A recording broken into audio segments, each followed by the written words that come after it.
there, everyone, and welcome back to another episode of Beneath the Lift Tower. My name's Charles McGillivray, and as always, I'm joined by Jess Keble and Simon Stacey. We're a fans podcast by fans for fans of Northampton Saints. How are you both doing? I'm good, thank you, mate. Good. Interesting game at the weekend. Yeah, you could say that. Right. It's strange, isn't it? Because this block of games, Ball's Sale has been like blocked together, a key part of the season. Really physical and can really need to focus on getting some results in. And then we've played the second string each game. Yeah, So it's sort of gone well for us, really. Yeah, that was the thing. That's why my prediction was. I was thinking obviously Roebuck would play, Ford would play. I'm not saying Dupree's not a good player. Obviously he is, but he's not. Yeah, he doesn't control him like Ford does he? So, No. but yeah, God, the boys were on fire, weren't they? Definitely. Yeah. I mean, they were missing a few as well. I mean, there were a few others as well. No Carpenter, no Maze Williams, like that. But Yeah. as we said last week, you can only beat what's in front of you, can't you? Yeah, exactly. It's just I think I think it was Tom Pearson when they interviewed him. They said they were expecting a physical battle, but I don't really think that was the case against Sales. Like you said, half the team was missing, so I don't think they had a defence. That doesn't take away from any of the tries, though. They were absolutely top draw, but yeah, it's just easier to break down a defence that doesn't exist. Yeah, they're experts at tearing them apart, and I also think it's like when our team are so like mentally, it always seems that they're always really up for the challenge, and when there is that expected challenge, like there's going to be a real physical challenge because that's what Sale bring tradition, over the last few years under Sanderson. That's what they've brought. So therefore Saints were uber physical and brilliant and really put dominance force in, and Sale just couldn't because their forward pack was pretty strong and they just couldn't cope with the physicality. And then you had the speed of play that they brought in with Mitchell, etc. Shredded, absolutely shredded shark. Yep. Yeah. That's why you don't get sharks in the Midlands. It definitely wasn't what I was, but it was what I was expecting from us. But yeah, it wasn't really what I was expecting from them because I think all of us went fairly close. Yeah. But like even like the scores that they made, like one of them's like like a lucky interception, like, and it kind of felt a bit similar almost to.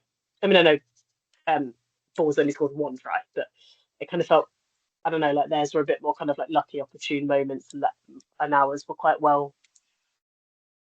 worked. And I mean, I'm sure there'll be discussions about some of the mistakes that let Sale score 3 tries, but I suppose at the end of the day, we take 5 points and they take 0, so you can't really get better than that in terms of the outcome. I'm not trying to give Sale any kudos, but a bit harsh saying lucky. That was some skills to grab that for an interception. There's not many players that would have grabbed that. Yeah. Yeah, I know what you mean. It was a lucky, it was just a chance. It's a chancer, wasn't it? It wasn't any skill. It was just literally, well, it was, but he anticipated it and scored from it. But I know what you meant. Yeah, I thought the first try was sort of I know it came from that sort of knock on from us, but they'd got themselves down to our end. They'd put a lot of pressure on and they'd sort of forced it. It was they created the opportunity, but they just didn't create any other opportunities to put any pressure on throughout the rest of the game. Our defense was just back to its sort of best. We it was so connected, so together, so physical. It was so good at slowing them down as well. Like it's the sort of extra work on whereby like you hit them, but you hit them and then you hold them for a few seconds. Our defense then can set and get ready for the next one, while they wrestle them and then they eventually get down and you just slow them down. People sort of, you might think, slowing down ball of play is all about getting over the ball and competing for the ball. Sometimes it's about slowing the ability for them to recycle by simply going from being upright to being on the floor and presenting the ball. So if you can grab them, keep them up, just wrestle with them for all of 2 seconds, well, you've slowed their speed essentially down. I know there's not actually a ruck at that point, but you've slowed their phases down by significant amounts, and it gives you your defense so much easier to work with. Get that Yeah. line speed in place, and then physicality, and it's a big factor that Radford has brought into the Saints, and it was all over the place. You see, like every ruck from them was so slow because of it. Because Do she you, was do you, brilliant. do you think we may have been a bit lackluster in defence because he wasn't? I know we do it every week, but he wasn't there. He was away with Scotland, weren't he? So obviously he's not there to drill it into them. So you get a bit lackadaisy maybe and just think, oh, we'll just do what he told us last week. Whereas now he's back, you can see the defence is so much better, and we are going to bloody miss him. Yeah, I think there's two bits to it, isn't there? Because there's the technical understanding that he clearly brings, and but there's also like the emotion that not everyone can sort of bring out of people, and Lee Radford was a legendary top class player. Yeah, he Like was. in rugby league, he was a serious player. That there's clearly something about him as a emotive driver. He Yeah, can really inspire, and he was a head coach in rugby league, etc. as well. So like, I think that's what it probably was missing. I think the yeah, technical skills are probably he's reinforced that, and that's what the best do. They just reinforce the best. Like Vest is one of the best attack coaches. I don't think he has anything particularly overcomplicated or above and beyond. He reinforced the basic skills, and having the sort of security to do that is big. But I think it's the emotion and the ability to inspire that Radford has that is really unique. And it's I don't know whether it's true or not. Fingers crossed it is. But I read earlier that Scotland aren't necessarily confirmed employing him going forward. Um, I oh think we've announced that he's leaving, but you never know. That could always swing around. Who knows? yeah. It's like you were Mm. saying, he's like a bit of a leader of men, isn't he? Like I remember He the is. boys saying that they don't want to let him down because he Yeah, drills it into them, and if they just make one mistake, they just feel really bad, and that's the type of person you need as a coach, isn't it? That yeah, just yeah, gives it all and makes the lads want to fight for him, and that's what he's done, and we won the league because of it, didn't we? Really? yeah, yeah. One hell of an appointment, him. One hell Yeah. of an appointment. But yeah. Did we think So anyone stood out? I was going to say, yeah, we got to start. You've got to start with the main man from Australia. That try, my God, that's going to go Wow. down as an individual try of the season, at least, if it's not try of the season. The steps, the fact that he put Reed on his bottom with that little step was just like, you've just been sent, mate. And then he managed to get over. Was it 40? Wow. The only thing that let it down a little bit was that Genge ran in from 45 metres, so it took some of the light off it. But nah, that Yeah, try was just amazing. There's not many number sixes that can do that. yeah, no, Genghis was all brute force, wasn't he? Bunted his way to the line, whereas that from McKemony was like, and Wow. like you said, a little step. It was nothing little about it. It's No, a no, no, big no. old right foot step up round the Yeah, fullback. He beat three men and outpaced about five. yeah. I was What being what kind. a run! Yeah, just to see the gap and then run and then back himself, just to step 3 times and then wow, yeah, You He's, can he's kind of, starting. So so I was gonna say, you can kind of see sometimes on like some of the playbacks that like he doesn't like fully stop or anything, but you can almost see like in his kind of body language, like how am I still running? Like how has someone not been able to take me down? Like the sort of a couple of times where you sort of think he's probably in his head like I should have been tackled by now, but yeah, he just puts his head down and runs over the line. But I think I said last week he was getting back to some of that form we'd seen, um, sort of earlier last season, and he's definitely getting back to probably already up there, to be honest. Because he'd had a couple of moments before that and after that, really, with like ball in hand, sort of like making meters. But no, that was ridiculous. And then obviously I watched like the videos back after, like the commentators like were going absolutely mad for it. Like I just couldn't believe what they were watching. yeah, Um, but yeah, it's sort of funny. like you wanted to sort of you don't think, and I don't disagree with man of the match. But it's also sort of like a tiny bit of you that's like maybe it's like if you were going to pick a try that would be worth like getting someone it just because, then maybe that would be it. But yeah, it was a ridiculous like individual like moment of like exceptional brilliance. It's funny because we had all three of the back row scored. All three of the starting back rows Yeah. too, and none of them scored by like 2 meter shoves over, did they? They all ran it in from 30 No. plus meters.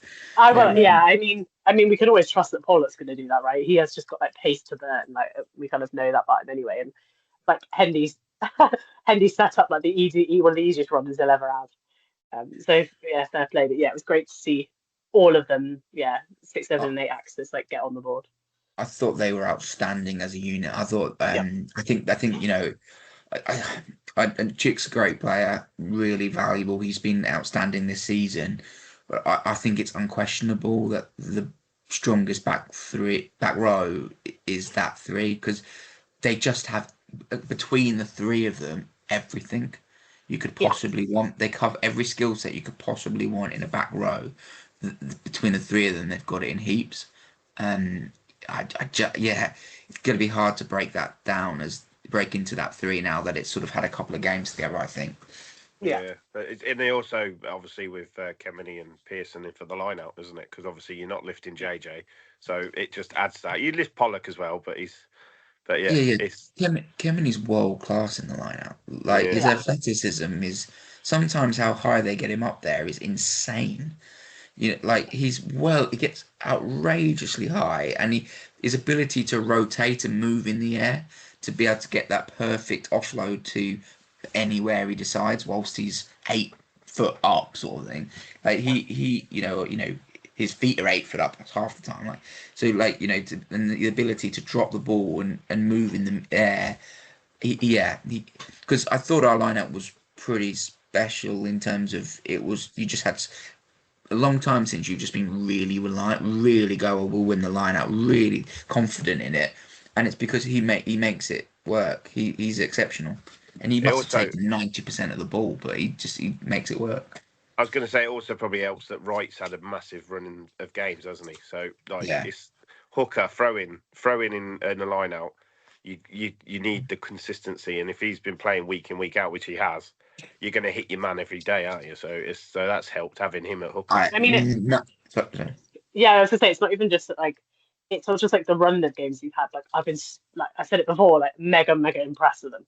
Like it's yeah, just the level that he's playing at right now. Like because it wasn't that long ago that we were all like, oh, when is Langdon coming back? We really need Langdon back. And Craig Wright's also just been like, well, hold on a second, like someone is here and someone is able to kind of yeah, that's going to be a really good contest when Langdon comes back.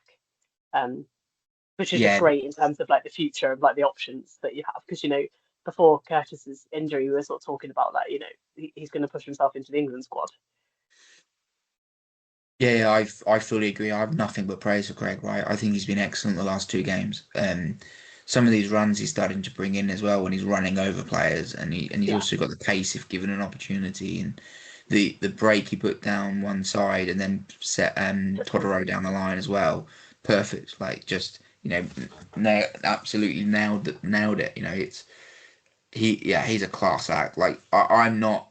It's going to be difficult for Langdon to come in and get the shirt back because it's not as easy as it was. I think that it's right shirt at the moment, and Langdon's going to have to earn Yeah. it back. I think. Whereas I think beginning of the season it was still a bit of a void there, and if Langdon had been fit, he'd have walked back in. But I think and Smith seems to be pushing right even as well. So it's we're in real healthy place at hooker now. Whereas I'm not sure at the beginning of the year that was necessarily Mm. the case. So that's just Yeah. shows you the quality of the cat players, but the quality of the coaching as well to keep them driving that standard. Exactly Yeah. that. Yep. Um, Yeah. who else? I mean, one player is obvious to talk about. I've seen him described as the ginger Perno, um, the man of the match. I mean, right, he had so much praise and he deserves it, right? But I'm going to say something now whereby he's also such a frustrating player at times because Yeah. for all the brilliance, you get the things where it bounces off his face or it bounces off his shin and goes and there's still time for it all just to be perfect and him have a clean Yeah. game, not to sort of the ball to go through his legs or something like that. But that's not a criticism because he's class. He deserved his man of the match. the pace, the power is unreal. The step he put on O'Flaherty, outrageous. Like I'm such a big fan of him, and I love him on the wing more than fullback, to be honest with you. But I think there's just that sort of there's still time for him to maybe get to perfection, and I think he'll get there. He's still a pup, though, isn't he? You remember He that? is, He's still a 23, young. I He's think. still. It's exactly. It's not no age at all, is it? So he's got so many years to chisel his craft to be perfect, and then Yeah. the way he's going, he could end up in the. I'm not going to judge him in the England squad, but he's got a bit of all-round game needs to improve. But yeah, God, he's on fire. He's scoring tries for fun. Yeah, as like a strike runner, you know, like beating people, physicality, carrying the ball, that he's as good as any winger in the league, if not better than most. There's just the sort of composure potentially in moments where skills go out the window. His skills sort of let him down a little bit, but he's got the skills. It's just the odd moment which will come on game time, but he's so good. Yeah, I suppose it's just a case of like at least he's trying things, and you know, they're all learning moments. Like, I mean, don't get me wrong, it's always never nice to be intercepted, but like you're right, like the catch was ridiculous to be able to get that, the way he caught that and ran that in, and like you feel like that pass made it, and we're probably scoring at the other end. Like you know, it's like margins, and I think there's at least once I can remember he sort of went up for the ball, and you know those skills still need some work, but you know, if you think, like you said, if you're thinking about how good he is, I mean, at the end of the day, he scored two, he set one up. You know, at least it's on the right path, it's on the right trajectory. And I don't even think he would ever sit there and say that you know he's a perfect all rounder or that he doesn't have you know things that he can work on. But like, yeah, we're so blessed with wings. I felt like he was. I don't want to say unlucky because like I've seen obviously bits of the game back and I thought that Smith was outstanding. I thought he was outstanding at the weekend as well. But you know he scored that hat trick the week before, and I felt like Yeah, he was so close to being able. It's probably so close to man of the match. I felt like it was probably still across those two games, like definitely like I deserved that he got it in one of them at least. But yeah, I thought both wings had really strong games. Like I thought Tadaro was everywhere. Like he was making tackles like all over the pitch and like getting himself in. You know, he wasn't always competing for the ball in the air. And when he didn't compete for the ball in the air, he got himself set and he made tackles. He kept yeah, players back. You know, he had such a good game, and him coming back in is really crucial. Because obviously we don't know what's going to happen, kind of, you know, moving forward. Like assuming that Furbs is going, like someone is going to have to make some kind of transition to fullback. You know, it's going to have to happen. And yeah. assuming that even though I think Hendy still has work to do, him and Ram are probably the two that you think are most likely. If Ram's still around, Yeah, yeah, I was about to say. Yeah, that's what I mean Ram's still exactly. here as well. If he's still here, so you know you've got to figure that Hendy's most likely going to be transitioning to that position at some stage because it's what makes the most sense.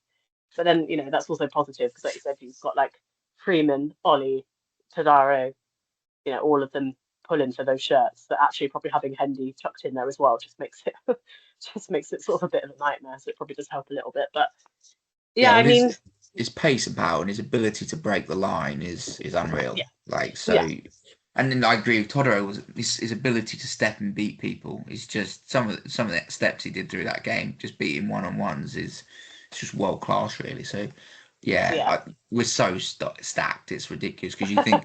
yeah, You think like you got Freeman, Slater, and Furbank. You've got Ram, Hendy, Todoro, and then you've still got Kakasel and Martin as well. Like yeah, there's and Pater as well. These are good prospects. So yeah, you got 9 back three players that could probably all do a job in the Prem. It's yes, you know I think of all of those, I think Pater's the only one who's not played this season in the Prem. yeah. So it Yeah. shows you the talent.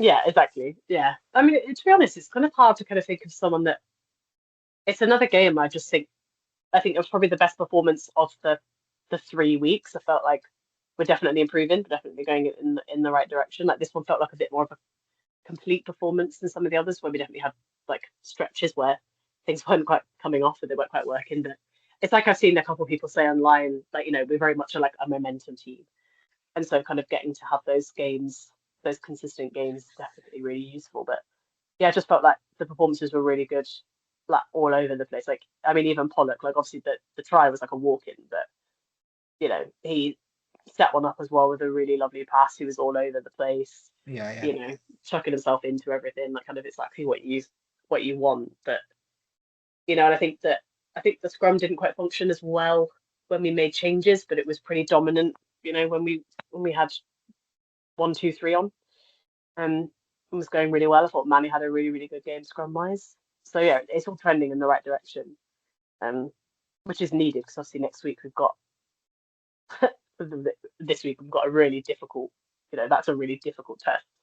Yeah. In terms of what's coming. So it's just good that everything is kind of trending in the right direction. Good to see, like Freeman get back in. There's a few.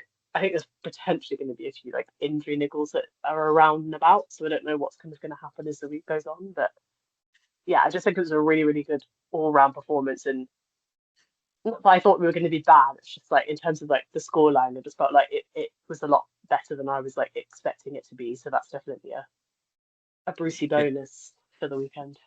Yeah, no, like I said, like as much as it was a weakened side from Sal, they did pretty much have their strongest forward pack, other than Ben Curry, etc. They had a very strong forward pack. It's just the backs that were very depleted, and forward's a big one for them.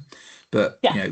To be physically dominant against that forward pack is a real tick in the box. Really, it shows that they can compete physically with these sides.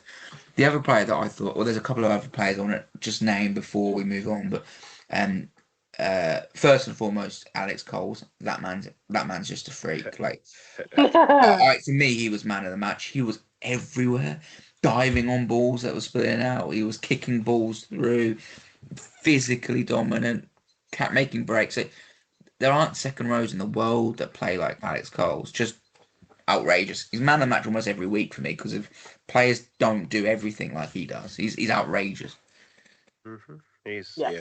He's a Yeah. he's a different type of talent, isn't he? He's a And different type of player, we're that's glad for we've sure. got him. To be fair. Yeah, he's one of our most important players for me. One of the Oh first God, names yeah. on the top time sheet because Yep. on the team sheet because he just brings something no one else brings. But that's a given. We say that every week. The other one I thought was really interesting because going into the game we weren't sure what the team was going to be, etc. And so the name that might have shocked a few people was Toby Tame. But I mean, we've said last week, Toby Tame on the bench ahead of Bellew, etc. All that's a big call, but we said, why it's actually well deserved. And I think honestly, he started and it's well deserved as well. He was excellent. I mean, Yep. I know he got the yellow card, got his timing slightly wrong, but otherwise he was smashing everything. Scored a try, moved the ball well in attack. Like he's slowly becoming a contender to start in the first team, regardless of if everyone's fit or not. I mean, Hutchinson has been one of our best players this season, but the last couple of games he's played has been a bit out of sorts. Maybe the international struggling to come back into the game a bit. He might after the gash on his knee, I think, or leg, etc. is what kept him out. Maybe coming back from that might he'll be back and he'll be ready. But and then Litchfield's injured. Your other option is obviously Freeman into the centres, but they might put him on the wing, and therefore Toby Tame is almost like the obvious choice to start because he's been so good. He's got the shirt. Yeah. He's been tremendous this year. Another one out of the Definitely. academy, isn't it? There's so many. That's the problem. We keep producing this quality, and we're not going to be able to keep it all, are we? That's because of the money. So it's another son of, isn't it? That's the thing. Like it's not normal. Like what sort of professional sports team has all of their like former players' sons end up playing professional rugby, let alone for Saints? It's so strange.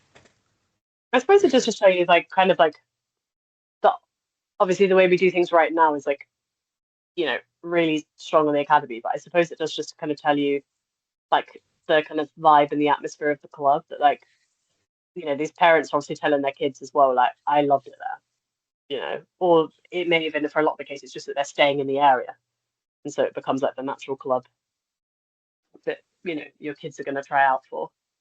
So that's always the positive that there's like a long-standing kind of thing at the club where people are obviously loving it. They're staying around, their kids are coming. Yeah, it's crazy, but it's really nice. It does give Yeah, it a bit definitely. more Yeah. of a family feel. Yeah.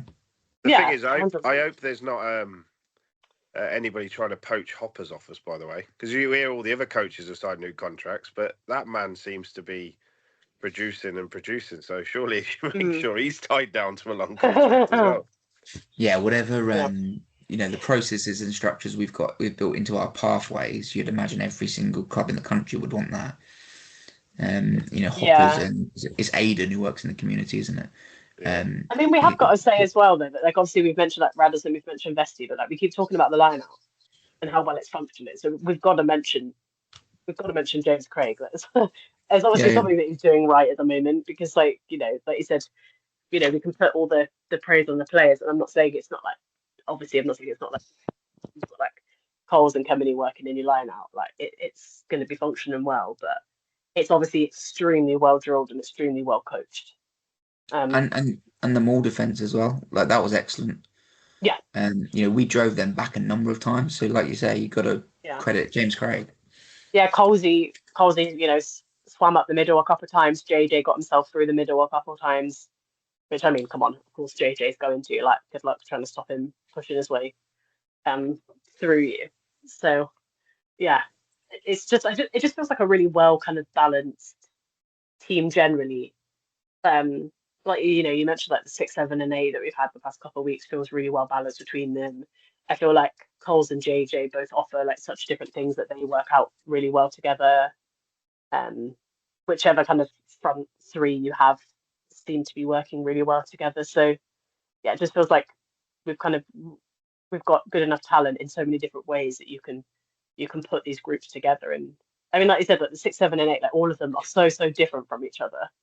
Like I honestly couldn't really think of that many similarities between the three of them. Really, like they're so different. They offer so many different options. And and yeah, like I said, like the same kind of with the back lines as well. I mean, Hendy is just different to anyone else. Like I don't just mean like our Yeah, team, like yeah, any team. Like the way that guy runs and plays rugby like boggles my mind every time I see it. But there just seems to be like really good balance between like different people, different skills, different talents, and so it just feels like a team that kind of does have everything. Like I feel like we do have the ability to kind of do whatever is needed depending on the team that's in front of you, and that's such a nice place to be. Like that's not me saying that we're always going to get the win necessarily. That sometimes you're going to come up against teams that are just a bit stronger than you overall. But I just feel like we've got so much to offer, and that's really nice considering the different types of teams. Like we talk about things like well, what we thought Sale was going to be when they are playing their full strength team. Like I said, they're quite physical, they're quite up in your face, and I feel like we have the ability to counter that. And I feel like we have the ability to counter teams that maybe play a bit more, like free flowing rugby. Like I just feel like we can offer it all, and that's a nice place to be in. yeah. I think we get labelled with we're a wide attacking team, and I Mm-hmm. think that's the label and that's the reputation that we've got because we've scored some tremendous tries. But I don't think that's necessarily the mindset internally. I think the mindset Yeah. is we need to win games of rugby, and how you go about winning games of rugby with the playing group that we've got is Mm-hmm. you play territory and you move the ball to space, and that's what when we keep the ball live and keep the pace high. And if that's pace high and it's forward out runners, but you keep running and therefore you've always run, then that's what they do. And when we've played some of the more physical, better teams like Leinster in the semi-finals last year, we played with a very, you could say, constricted game plan because that was the best way to beat Leinster. We played a Mm-hmm. lot down the blind side, a lot short from outside the ruck. That's because that was the best way to beat Leinster because our coaches are switched on and they know what they're doing and they're not. Yes, they want to entertain, but they're not there to lose. They're there to win games of rugby. They're not Ben Stokes. They're not going to go, "Oh, our legacy wars. We play nice cricket." No, they want to. He had They to want. bring that up, They, didn't he? He had to yeah, bring they, that yeah, up, the Aussie. yeah. Well, you can play nice cricket, but you're 3-0 down. All right. But Yeah. no, they don't want to be that. They want to be coaches that are, remembered for winning trophies, winning games of rugby. And well, at this point in time, I mean, this is possibly the strongest Saints have ever been over a period of time. Yeah. Even when we won the league in 2014. it did feel like we had two strong seasons, and then there's a real big fall off the cliff. Whereas I feel we've not consistently won everything for the last 5 years, etc. But I feel like we've been a really good side for a while now. Peaks over a few years, but we seem to still be performing well 3, 4 years on. That's it. You just mentioned that back row. I don't think there's a quicker back row in the Premiership. I'd love to Yeah, test it. 'Cause even Pearson's got some legs on him, and he's yeah, I like know. the Yes. hard hitting one. But even he's quick. Kemeny and Pollock are just a different gravy. They're just. There's not many backs that have got Pollock's pace. To be fair, he's No. totally outdone. Was it Reed that tried to tackle him? He did get to him, but not enough. He did a little goose step, didn't he, and got through it. Yeah, I don't think Yeah. he's faster than Reed though, but yeah, Reed's rapid. No, He ran yeah. past him. He ran past him. He did, he did. Yeah, he didn't have the strongest of games, did he, Reed? When Kemeny absolutely stepped him and he almost broke his ankles trying to Yeah, go the wrong way. you just saw his face. He was like, "Oh, I'm not going to live that down." As he fell. But anyway, talking of Especially- unbelievable back rows, we should have a look ahead to the next game, the Bath away, because I mean Yeah. they could pick 3 back rows and they'd be international standard. But would you swap them for ours? No, you wouldn't swap a player for theirs, none of them. Exactly. No, That's no. the thing, But innit? That's the problem. No. So that's yeah. well, that's just sort of unquestioned bias. That's what that is. But it's um, also their back row wouldn't play the way we play, so it wouldn't really work. I wouldn't say. I think some of them could. I think we could Barbary, find a maybe. space. I think we could find a space for any of them. Like, Yeah. Well, yeah. you know, I think if Underhill or Barbary or Ted Hill were Yeah. involved, you could probably Barbary's just unreal ball carrying, isn't he? And that fits into any side. Yeah. And Yeah. I've never seen a player hit harder than Underhill. No, God, Underhill no. hits like a train. Like Even Courtney said Yeah. that. They asked him the best tackler in England, and he said it's Sam Underhill, and that's coming from Courtney, who, in my opinion, is Yeah. probably the greatest ever tackler. Well, he's probably they the were greatest ever talking player, about. but Underhill's force in the tackle is outrageous. Yes, mad. Yeah, I was watching the Newcastle Bath game, and I'm sure it was Sam Warburton, but one of them was commentating. I think it was, and they said to him, someone made the comment of, I think that like in terms of technical ability and like tackling prowess and stuff, like, do you think there's any better than Underhill? And he said the same. Said no, I don't think there is. So it's going to be a really tough, because I think we're again in this season where I'm not necessarily saying European, because I know they lost, but in terms of the Prem, they are the team to beat still, as we've come into the season. Like, I'm not saying it's not doable, but I think it's perhaps a bit more doable than it was last season. But yeah, they're a really good side, and they're a really, really good side at home. I mean, I don't put a huge amount of stock in, and this is nothing against Newcastle, but like the commentators were saying, they're 2-3 years away from being, their plan is not focusing on now, is it? It's focusing 2 years down the line. Like, But that they was didn't really. that was a second string Bath side that went No, up for Newcastle yeah. and put big points on. Exactly, yeah. So I'm like, even their sort of quote unquote second string side are just playing like phenomenal at the moment. So yeah, it's going to be a really tough test. Like, it's going to be really the kind of like barometer of where we are. That's not to say we couldn't win anything if we lost to Bath. Like, I'm not saying that at all, but like certainly it's, we're about halfway-ish through the season, so it's sort of the perfect time for that contest to happen, I'd say, because it gives you an idea of where you are and where you perhaps need to be based on what happens this weekend. So I think it's actually like a really good time to be facing them away, like out of the season. Like I said, you're sort of halfway through, you've had some really good performances. Well, this is going to be a real proper, because we never really thought, once we saw the Po team and the Bulls team and even the Sharks team, like, I don't think any of us ever really thought like this is going to be a really, really strict, harsh test. But I certainly think we certainly will be getting that against Bath. So it's probably going to be a positive for the club overall to like really get a proper test and be like, well, this is where we are against an actual top side that I'm assuming are going to be putting out, their top team after, rotating a few around. like Charles said about the second choice, second string sheet, they could literally put out 2 teams and they'd still be world class. It's insane. Like they win Yeah, the Premiership, then they sign Carreras and I always get his name wrong at the Arundel, winger. Arundel. Arundel, yeah. So like, Arundel, yeah. where, yeah, we're not going to go down that road. But where the heck are you fitting that lot in the salary cap? I don't know, but Yeah, it's the depth is insanity that they oh, it's have. Like madness. it's player for player, first team for first team. It was a slightly different balance. I think our backs are probably stronger in some extent, and their forwards are stronger in different areas. But first team for first team, there's not much in it. It's the depth that they can bring in through the season is and off the bench is. We've got the deepest squad we've ever had, and our squad is depth is outrageously good. But Bath's is unreal. Like it's Yeah. Carreras as a sort of second string 10. I know that he'll play 15 in the first team, etc. But Yeah.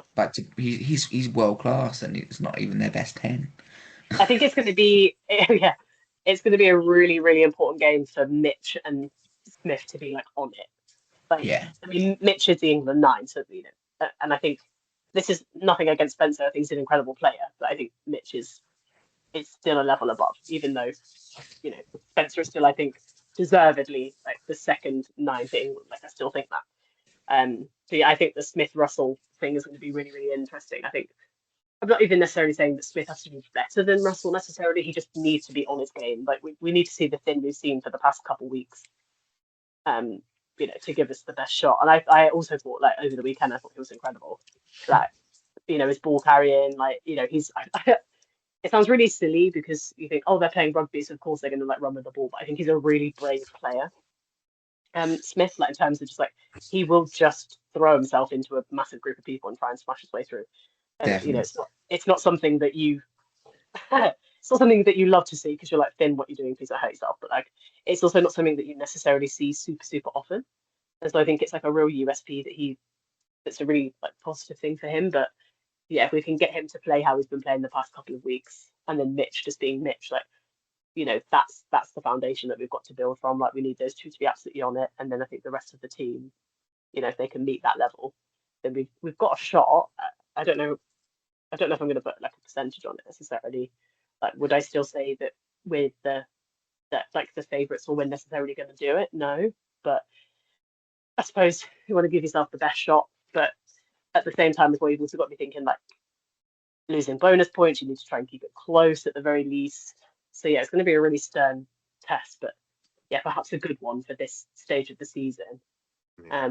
Where we still got, even if we lost this game, as long as we can take the learnings from it, we've got a whole second half of the season to still push on forward.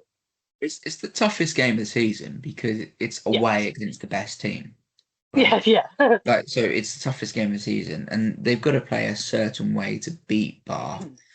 You said that the halves are going to be so fundamental because territory is going to be so key, and then discipline. Because if you let Bath get into your 22, likelihood is they're going to score, and they'd score against anyone. So like they've got to win that territory battle, and then tell them go on then score from your 22, put pressure on it, and when it doesn't go their way because you'll see what happens because everything's gone their way pretty much this year other than the Tigers game. They went into Welford Road and got put under a hell of a lot of pressure in a pretty, but in a derby of kinds. Bath Tigers is a sort of derby, and Welford Road can be miserable if you're not on top of things, and there's some miserable people up there as well. So it can be a pretty hard place to go and play rugby. Pretty hostile crowd, and they got put under pressure and they lost to the Tigers, who, let's face it, are Tigers. They're not that great at the moment. So I really don't think that it's beyond Saints to go down there and win. And as we've said before, Saints do raise their games for the bigger, and I think they'll be relishing it. I really think they'll be excited to go there and sort of make a statement because they seem to thrive in those occasions when people almost doubt them or think they're not the best. They want to say that they're the best. And like Simon said, you go through their side And you wouldn't really change any of our boys for theirs, would you? Who, like, No, you know? it's one of them, innit? They've No. got supposedly the big big name squad, but I wouldn't swap anybody. I don't think. Maybe you're looking at props, maybe. But even I love our props. Like you ain't get big Trev or Iogan, are you? But we are biased. But like I wouldn't swap Ed, especially the backs. Not a chance. And we've got the Finn back. He's got the England rustiness out of the disappointment. That's all gone now. He's back to his. If we know him as well, he is world class. You can say that even at his age now, and it's just it's gonna be another Titanic battle, isn't it? But And it's not I don't know. it's not like if you went through and you were picking a side to put your life on it, right, and you're going to pick the best side to win, right? You would there would be some more Bath players in there, like this player is definitely better than that player, whatever it may be, right? But it's not like it's 10v4. You know, No. it might be 10v9. You know, Yeah. it's not much in it, and unless we've got some players that really probably make the difference. You know, you look at us, like I said, you look at our second row. There aren't many second rows in the world that I would replace ours with at this point in time. And the funny thing is, they've got room for growth. Like so, there are areas where we are a better side than them without a shadow of doubt, and there's areas of our squad where, we're just as good if it could be better one day. So it's exciting. It's an exciting game. We just hope that it's a good game. Really, it's one of the ones that could end up being game of the season, win or lose, Yeah. if they both turn up. Are either of you going? I saw the prices of a bronze ticket, £149. I'm waiting to see if I win the lottery tomorrow night. Yeah. Crikey, And I'm in for a the bronze. I'm actually on holiday for Christmas through to next Monday. I'm in the New Forest, so no, I'll be watching from our little cottages in the middle of nowhere. You could probably pay for a holiday with free tickets to go Bath. It's mental, isn't it? Like They still sell out. It's sort of a thing of like I get that people have it's a comment that sort of states get every year, and I get it. Like no one wants prices to go up, but Jesus Christ, at least it's still like on some level like vaguely affordable. But that's like I'm kind of glad that I did, because like me and my mum are the season ticket holders, and we go to away games as often as we can. But like, and we still got a few. I think I've got like four grounds that I haven't done yet. But we've got Bath out the way a good few years ago, and it was still vaguely reasonable to be able to attend. And like, luckily now we've done it, so we don't have to do it like again because it's ridiculous. It's all on their capacity, though, isn't it? Because they've got such a small ground, and it's on a heritage site, so they can't build any more stands anywhere. That's why that one to the side gets taken down in the summer, doesn't it? So that's probably why the cost, because it's demand. I think you're bang on, and I think they have now been. I think the government got involved, and I think they have been approved to build. They have been approved, I believe so. Yeah, so hopefully they'll get a bigger stadium and they can get some, more reflective prices up. Yeah, because of it. Because 150 quid or whatever it is for a standard ticket's not feasible to go. Especially you got to get down there. You got to have something to eat. That you suddenly spent 250 quid on a day out. Well, just take a family of four. Family of four is £600 just for your tickets. Yeah. That's insane. That's my season ticket. Yeah. Like I'm not saying that like Saints is necessarily like uber cheap, but like the fact that you could buy like 3 standard tickets for their price of one. Like I mean, come on, it's crazy. But I don't know, a lot of people bang on. Like that's the price of a season ticket. Yeah, on the halfway line. Do you know what I mean? So that's how much. You've got a whole season of rugby at Bedford. Because I'm still on the I will age out unfortunately next year, but I'm still on the young adult one, so it's actually more than a season ticket, more than I would pay for a season ticket to take a family of 4 for one. Like it's mental, but I mean I suppose at least you know that you're going to go and you're probably going to see Bath play some good rugby. So I suppose you make it worth it from that standpoint. But you got to pay Finn Russell's wages somehow, I suppose. Yeah, but you also got to bear in mind as well, most of the stands are temporary, if not, and therefore no roof. So for a winter sport, paying 150 quid to stand in the rain in freezing cold. We went. Yeah. You guys know back in the, I used to go. I didn't miss a game for 15 odd years, and I used to go Bath every year. I don't think I ever got a dry game. It rained every single time. There's only one stand that's covered, and it's underneath the hospitality, and then you got the halfway line, which is all season tickets. Yeah. So yeah, Yeah. No. £150 a to get shame. soaking wet is not, doesn't sound good to me. Yeah, it's a shame because most places I would say are actually fairly pleasant to go to, but Bath is just unfortunately it's priced itself out of away fans, really, hasn't it? Because It's can't only justify recently it. though. Only Yeah, I know, I know, recently, I know. Yeah, but because it makes I it's. back in the day, even like because when guys, I used to collect autographs and that. We went and watched them play Toulouse, and I think we only paid like 20 odd quid for a ticket to stand. You know what I mean? It's Yeah. only recently they've just gone Mm, straight through the roof. yeah. Yeah, it's the losses, I guess. But I mean, in the last God. 10 years, say 5, 10 years, the salaries have gone up so significantly, but then the costs have the income hasn't gone up significantly. No. So they've got to try Yeah. and generate their income from somewhere, haven't they? And it's unfortunate as it always is out of the pockets of the fans because Yeah. fans fund the sport. It's a Yep. But yeah, difficult thing as well. Like you said, it's a difficult thing like away wise because you just whichever team goes to play there, like your away support just isn't going to be of any kind of significant number because yeah, people just aren't. And I'm not saying that they need that to win or anything like that, but it's nice to be able to have away fans there.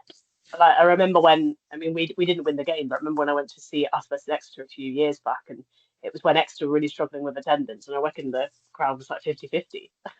So there was so much noise. But at Bath, it's just one of those difficult things of, and then like you said, if it's raining and dreary and miserable, which it is 9 out of 10 times, like you can't hear anything anyway, can you? People are. at least they sorted their pitch out. It used to be raining Yeah, miserable in Oh my God. Sandbox. Yeah, yeah. This is insane. This is just sad, really, because the ground's so dilapidated, but it's just such a picturesque place. Just Oh yeah, if you guys yeah. have both Bath been, is lovely. just going under that staircase and you've got all the river behind it, it's absolutely Yeah, it is. stunning. Yeah, but And then the yeah. ground's just like so old, it's The out of place. the plans look amazing for what they're going to put in there. It really in keeping and everything. It's just I because they think don't that's own the land. They don't own the land, and yeah. No, so and like you get all the people like, oh, when they won the parade, our windows were shaking when everyone was celebrating. It's like, well, don't live next to a rugby ground then. But yeah, no, No, no. it's like as people, some people know, like I live near Silverstone. I live in like a town right next to Silverstone, and just the amount of people that like will just be like, oh, it's really annoying every time the F1. I was like, guys, it's like 3 days of the year. Like, come on, like, yeah, yeah. where do you think you're living?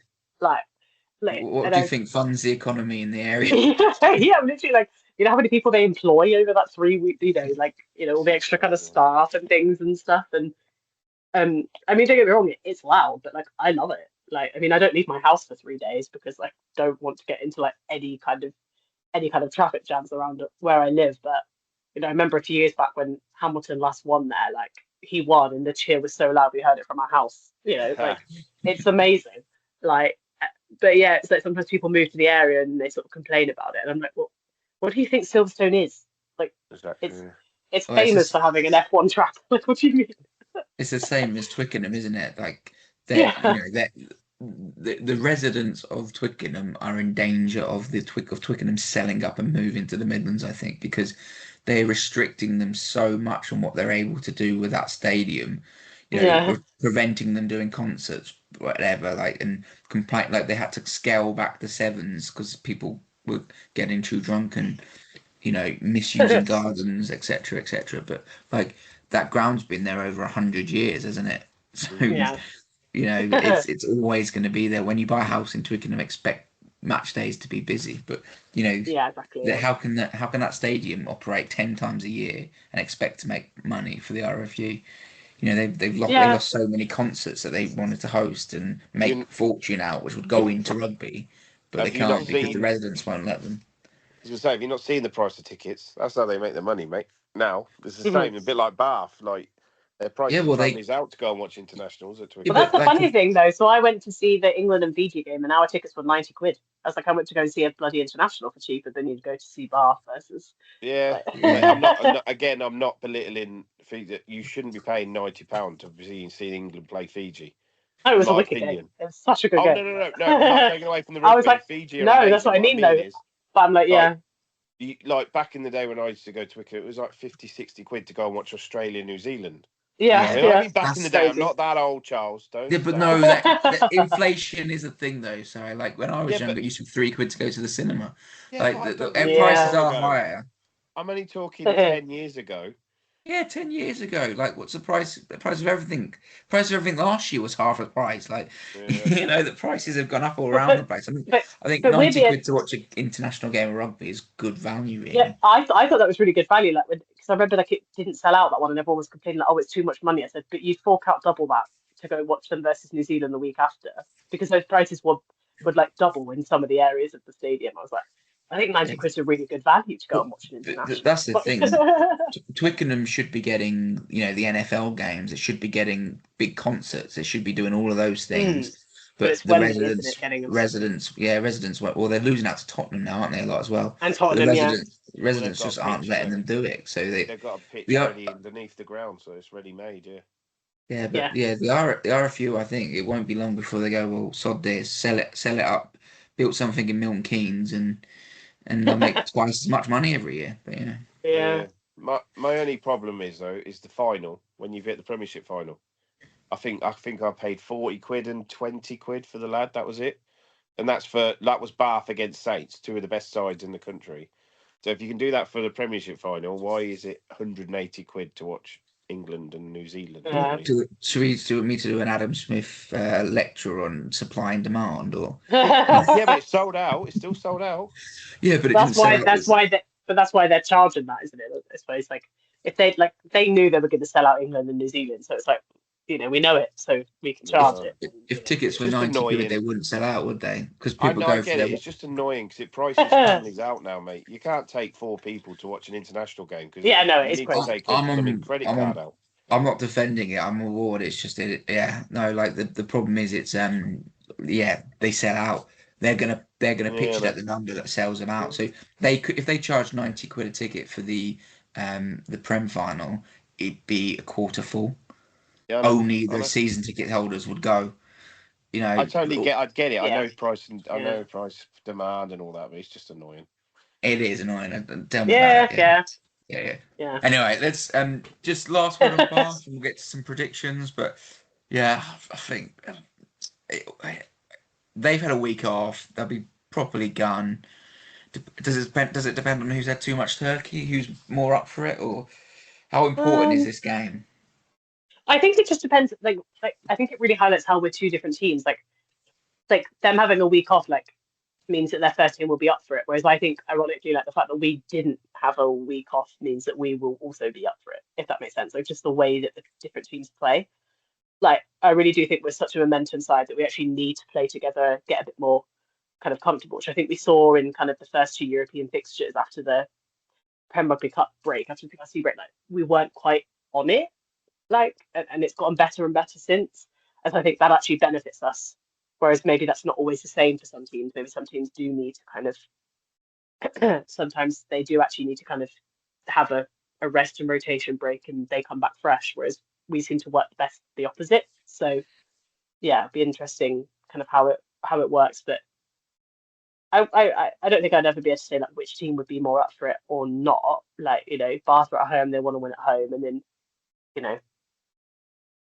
and then for us, like it's the champions that 2 years ago we beat to be the champions. Like it doesn't really get. I feel like it shouldn't get more easy for you to get up for a game than something like that. Yeah, I'm not sure. I'm really not sure. It's gonna be tough. But like you said, if we have a week off, we always seem to, like Jess just said, we always seem to just not perform. So we'll see how it goes. It depends who's. I don't know if anybody got really bad injuries in the last game. Didn't appear You to. can never know, do you? Like I Seems saw so. an interview with Genji, and he said, "All my career, I don't think I've ever been 100%." Said rugby players just play through injuries; they just try and get you through it. So you never know, do Yeah. you? But, I No. suppose it depends how much turkey Finn Russell eats at Christmas Day. Yeah. Or on his ski break, he's just been on this week. Yeah, Mm. trip to Austria for a mid-season. Yeah, lovely. It's just insane, though, isn't it? That man can just like be half fit and still just be magicians. So yeah.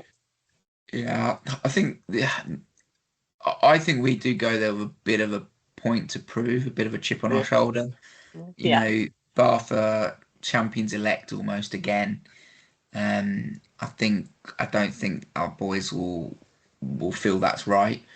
I think they'll want to put themselves top firmly back on top. And I think therefore we might have that middle extra edge and needle for it. In terms of selection, do we think Tommy comes in? Oh yeah, yeah, definitely. Does he come on the wing or on centre? Oof. I think I'm not Toby Tames earned his place, but if you're gonna go with the same wingers, yeah, I'd bring him in centre next to Dingers. You've just got to I go as strong as you can. I'm not dissing like what he's done, but if you got Tommy Freeman sat on the bench or sat in selection, he's one of the best players in the world at the minute. You've got to play him. You've got to start him if he's fit. He came on, and he's fit. So yeah, all day long for me, you start him. yeah, I agree. I think like it's nothing against Tame, but I said if you've got to pick like if it's like well one of Hendy, Tadara, or Tame's got to miss out, it still feels like Tame is the correct choice in that moment. But um, I mean, don't get me wrong, it's a really really tough thing, but I feel like Hendy's almost made himself almost like irreplaceable with the way he's been playing over the past couple of weeks, and obviously Tadara had the couple of weeks because he had the ban. But before that, I think he was kind of in a similar place. That as harsh as maybe it is for Tame, I think you've got to have Dingers and Freeman probably in the centres because I don't think it becomes a tough. I think it's just a tougher call to say that one of Hendy or Tadaro doesn't play. I think sometimes it just simply comes down to it may just simply come down to that. But then also it may be that has Hendy played a lot of rugby, so he goes on the bench and Freeman, it kind of depends. But I don't know if it was me, even though obviously I'm not a professional coach and don't even pretend to be one. I think I'd have Freeman at 13 personally. Yeah, I think it's interesting. I think that probably happens as well, to be honest. I think it probably is a good matchup against a Jomo. Yeah. Jomo's obviously a brilliant athlete, lower pace. If you're going to put a man on he's going to have to make decision-making options Mhm. against a Jomo, then Fremo's probably your best Yeah. athlete for the job. Not that Tame wouldn't be able to do it, and I'm sure he'd bash him up, but it's Fremo's probably your best shout doing that because that that axis around Finn putting their centres into space is Yes. pretty key to Bath. So if you get Dingers and Freeman, two internationals, off and with Finn as well on top of that midfield, I would say you'd almost want to bring Ollie in as well because Ollie's so physical defensively. I would not be surprised if Todoro misses out as well, even though Todoro's been Possibly. excellent. And he's really good and very similar in terms of his physicality, but probably just not as Mhm. physical as Ollie. Mhm. Um, just to try and really shut them down and get over the top of it because they bring a physical threat to Yeah. Bath in the backs just as much as the forwards. Um, but yeah, it's going to be similar otherwise, isn't it? Because it's a performing side that's doing really well, so you're not going to change much. It's just when you've got the depth of, you've got likes of Ollie and Freeman not in the team, it's going to be the question of when do you bring them in? And Yeah. yeah, they brought I Ollie in think, for the final, didn't they? So they obviously they yeah, trusted to bring him in at a moment's notice. I think you'd have to make a serious like bulletproof case as to why you'd make any changes to some of the positions. Like you've got to think four through eight. I'd be stunned if they made any changes. I know you could make the argument.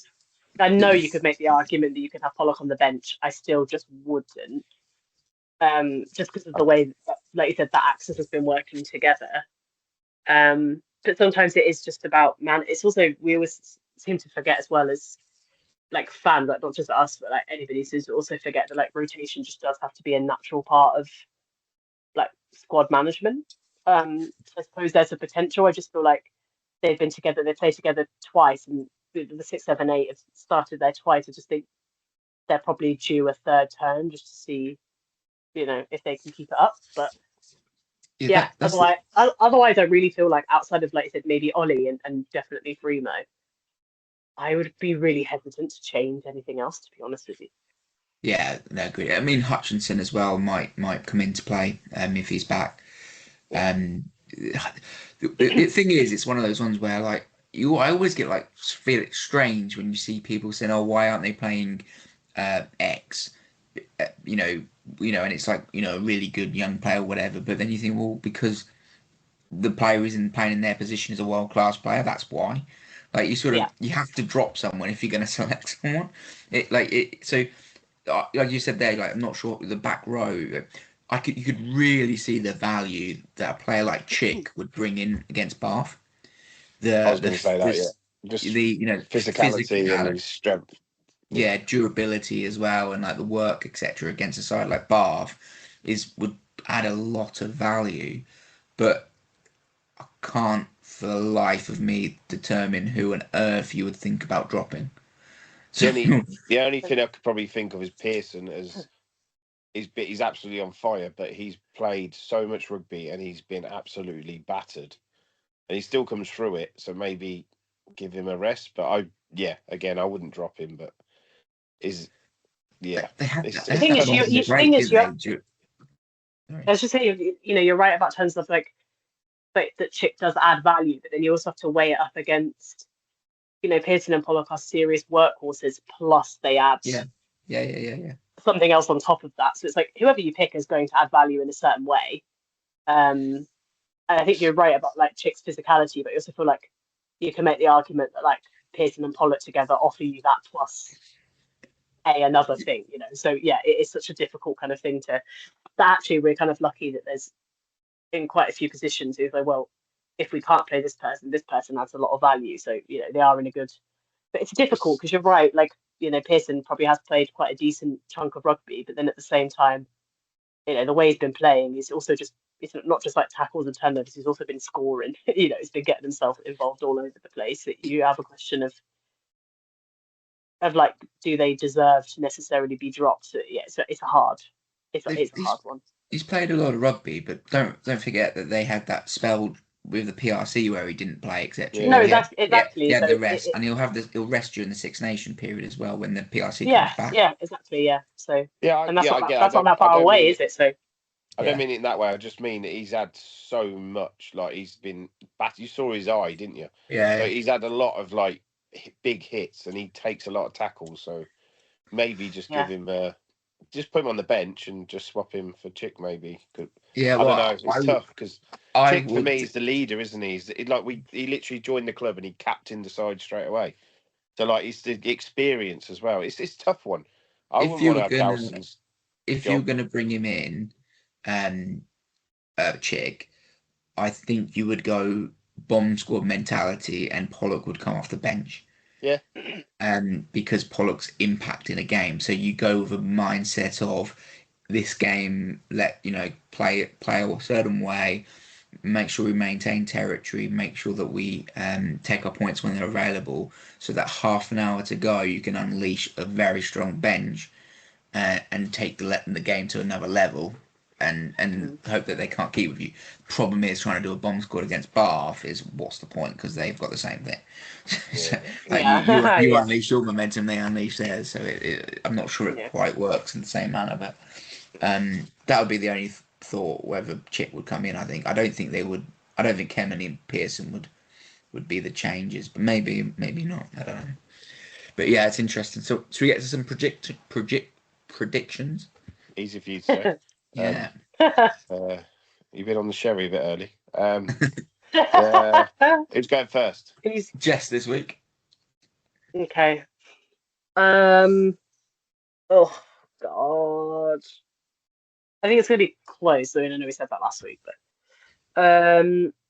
hmm. And I think they're both really good scoring sides. So I think I'm gonna go. Uh, I'm gonna go. Oh, I should say by the way, so I won another round last week Mhm. with the none of us got anywhere near the margin, but Hendy was the deciding factor again. Yeah, Yeah, and thank Two God I'm weeks in a going row, for. Hendy's got it for you. Thank God I'm going first because I'm gonna poach him this week. Um, and I'm also gonna go score wise. I'm gonna go 32-35. Ooh, Actually, that's Uh, let me close pinch to my mine. score as well. oh, sorry. I pitched someone's score, and I'm definitely pitching Hendy this week. And yeah, okay. So I was going to go. I want to do a jigsaw and play the game, but I can't because I just think Saints will do it. Bath away is ridiculously hard, but I was going to go 34-35. So that's Nice. why when Jess said that's close, and I will go Tommy. Tommy, yeah, cool. I've got. Well, I wrote this down before. I went 32-36. Oh, God.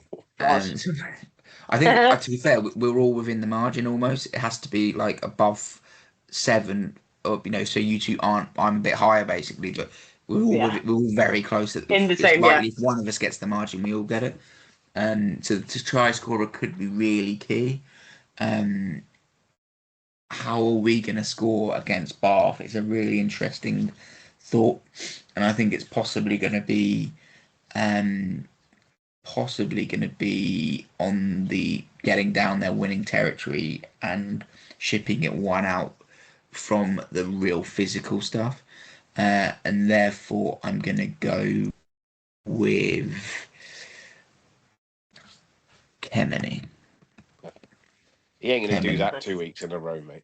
Nah, But yeah, I can he's see, scoring I tries. can see him getting something just out from the real physical stuff. Yeah, yeah. Just when No, he that when they makes sense. split the Yeah. back three and he sort of lingers and loiters in those wider channels, I can see him touching down. Brilliant. Well, Yeah. it was good. It was good chat there. It was good. It was an interesting game. Brought a lot of talking points really, but then also looking ahead to possibly one of the biggest games of the seasons and definitely going to be the hardest game thus far, if not throughout the season. So first of all, thank you for listening so far, and thank you for listening today. And happy Christmas to all our listeners. I've been Charles, Jess has been Jess, Simon's been Simon. Thank you very much. Goodbye and Merry Bye. Christmas.